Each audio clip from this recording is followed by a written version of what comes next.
গরম রে গরম তুই অপরাধী রে, আমার স্বপ্নে গড়া শীতকালটা দে ফিরাইয়া দে।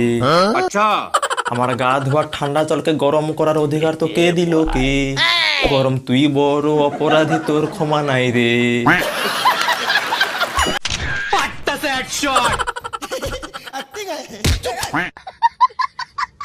বিয়ে করার পর আর এই যে মোবাইল কেনার পর মানুষের শুধুমাত্র একটাই আফসোস, ইস আর দুদিন যদি অপেক্ষা করতাম, এর থেকে ভালো মডেলটা পেতাম।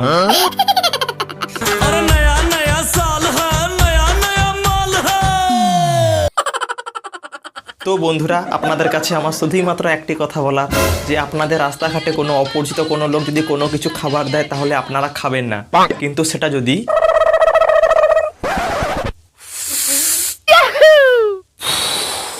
বিড়ি হয় তাহলে অন্য ব্যাপার। বিড়ির ধোঁয়ায় তাড়ির হাঁড়ি। হ্যাঁ, আমি বুঝতে পারছি তোমরা ভাবছো আমার বিড়িটা এত বড় কেন, মানে ছোট কেন। আসলে এই বিড়ির পন্থা রাস্তায় পড়েছিল, এই ভিডিও বানাবো বলে বিড়ির পন্থা কুড়িয়ে এনেছি। শালা কি দিনকাল এলো, এখন আর কাউকে বিশ্বাস করা যায় না। বিশ্বাস তো আমার সেদিনই উঠে গেছে, যেদিন দেখি মশা মারা কয়েলের উপরে মশা বসে আছে। देखा आपने लापरवाही का नतीजा है।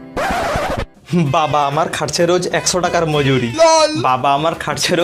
টাকার মজুরি, এদিকে ছেলে মেয়ে পালন করছে আমার 14ই ফেব্রুয়ারি। গজব বেইজ্জতি হ্যাঁ, আমি বুঝতে পারছি তোমরা ভাবছো আমার বিড়িটা এত ছোট, আর দুদিন যদি অপেক্ষা করতাম এর থেকে ভালো মডেলটা পেতাম। কাল চোখে দেখতে কুটুম নাকি এসেছিল গো, দেখে